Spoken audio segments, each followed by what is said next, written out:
അസ്സലാമു അലൈക്കും വറഹ്മത്തുള്ളാഹി. ബിസ്മില്ലാഹിർ റഹ്മാനിർ റഹീം. അൽഹംദുലില്ലാഹി റബ്ബിൽ ആലമീൻ. അസ്സലാത്തു വസ്സലാമു അലാ അഷ്റഫിൽ മുർസലീൻ വഅലാ ആലിഹി വസ്വഹ്ബിഹി അജ്മഈൻ. അമ്മാ ബഅദ്. പ്രിയമുള്ളവരെ, ഞാൻ CP മുഹമ്മദ് അലി, സലഫി മസ്ജിദ് പുതുപ്പറമ്പ് ഖത്തീബും ഇമാമുമാണ്.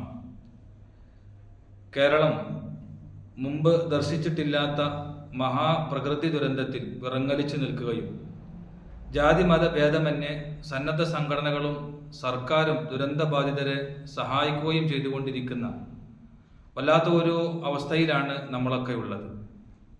ഈ ഒരു സന്ദർഭത്തിൽ സലഫി മസ്ജിദ് ഖത്തീബ് പറഞ്ഞു എന്ന പേരിൽ സോഷ്യൽ മീഡിയകളിൽ ഒരു വീഡിയോ പ്രചരിപ്പിക്കുന്നതായി ശ്രദ്ധയിൽപ്പെട്ടതിൻ്റെ അടിസ്ഥാനത്തിൽ അതിൻ്റെ സത്യാവസ്ഥ എന്താണ് എന്ന് അറിയിക്കുവാനാണ് ഇങ്ങനെ ഒരു വീഡിയോ ചെയ്യുന്നത്.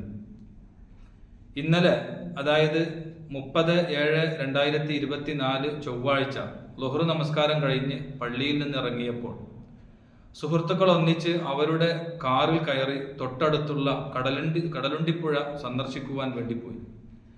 പള്ളിയിൽ നിന്ന് വെറും 5 മിനിറ്റ് യാത്ര ചെയ്താൽ എത്തുന്ന പ്രസ്തുത പുഴയിലേക്കുള്ള യാത്രാമധ്യേ പിൻസീറ്റിലിരുന്നിരുന്ന ഒരു സുഹൃത്ത് അയാളുടെ ശബ്ദം ചേർത്തുകൊണ്ട് ഒരു വീഡിയോ തയ്യാറാക്കുന്നതിനിടയിൽ ഡ്രൈവ് ചെയ്തിരുന്ന സുഹൃത്ത് മഅദിനെ കുറിച്ച് ഒരു പരാമർശം നടത്തുകയും ചിരിക്കുകയും ചെയ്തു. ഞങ്ങൾക്കിടയിൽ ഉള്ള ഒരു സംസാര വിഷയത്തിന്റെ ഭാഗമല്ലാത്തതിനാൽ തന്നെ ആ ഒരു ഡ്രൈവർ അല്ലാത്ത മറ്റൊരാളും അത് കാര്യമായി ശ്രദ്ധിക്കുകയോ അതിനെ അനുകൂലിച്ചോ പ്രതികൂലിച്ചോ ഒന്നും പ്രതികരിക്കുകയും ചെയ്തില്ല. എന്ന് മാത്രമല്ല, ഈ വീഡിയോ വിവാദമായതിനു ശേഷം വീണ്ടും അത് കേട്ടു നോക്കുമ്പോൾ മാത്രമാണ് അങ്ങനെ ഒരു പരാമർശം അതിൽ ഉള്ളത് തന്നെ ഞങ്ങൾ ശ്രദ്ധിക്കുന്നത്. ഈ ഒരു സംസാരം പള്ളിയിലെ ഖത്തീബാണ് പറയുന്നത് എന്ന രൂപത്തിൽ എൻ്റെ പേരിലാണ് പ്രചരിപ്പിച്ചു കൊണ്ടിരിക്കുന്നത്. ഞാൻ ആ വാഹനത്തിൽ ആ സമയം ഉണ്ടായിരുന്നു എന്നതല്ലാതെ ഞാനോ ആ വാഹനത്തിൽ ഉണ്ടായിരുന്ന മറ്റുള്ളവരോ ആ പ്രസ്ഥാനത്തെ പറ്റിയോ അല്ലെങ്കിൽ ആ ഒരു സ്ഥാപനത്തെ പറ്റിയോ ഒരു വാക്ക് പോലും സംസാരിച്ചിട്ടുമില്ല.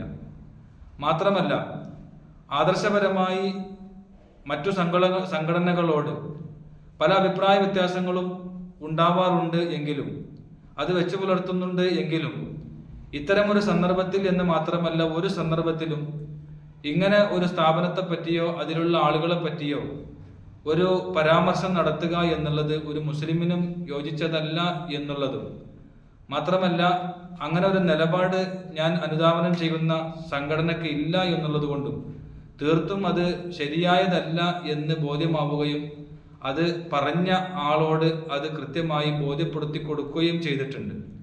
എന്നാൽ പ്രസ്തുത വീഡിയോ കാണുന്ന ഏതൊരാൾക്കും ഇങ്ങനെ ഒരു മറ്റുള്ള ആളുകൾ അതിൽ ഭാഗവാക്കല്ല എന്ന് ബോധ്യമാകുന്ന ഒരു അവസ്ഥ കൃത്യമായും അതിലുണ്ട്. അതുകൊണ്ട് തന്നെ ഈ ഒരു വാർത്ത പ്രചരിപ്പിക്കുന്നതിൽ നിന്ന് ബന്ധപ്പെട്ടവരെല്ലാം മാറി നിൽക്കണമെന്നും തെറ്റായ ഈ അപവാദ പ്രചരണം നടത്തുന്നതിൽ നിന്ന് പിന്മാറണമെന്നും ദീനിൽ ഇത്തരമൊരു വിഷയം വളരെ ഗൗരവമുള്ളതാണ് എന്നും പ്രത്യേകമായി ഓർമ്മപ്പെടുത്തുകയാണ്. അല്ലാഹു സുബ്ഹാനഹു വ തആല നമ്മെ അനുഗ്രഹിക്കുമാറാവട്ടെ. അസ്സലാമു അലൈക്കും വറഹ്മത്തുള്ളാഹി.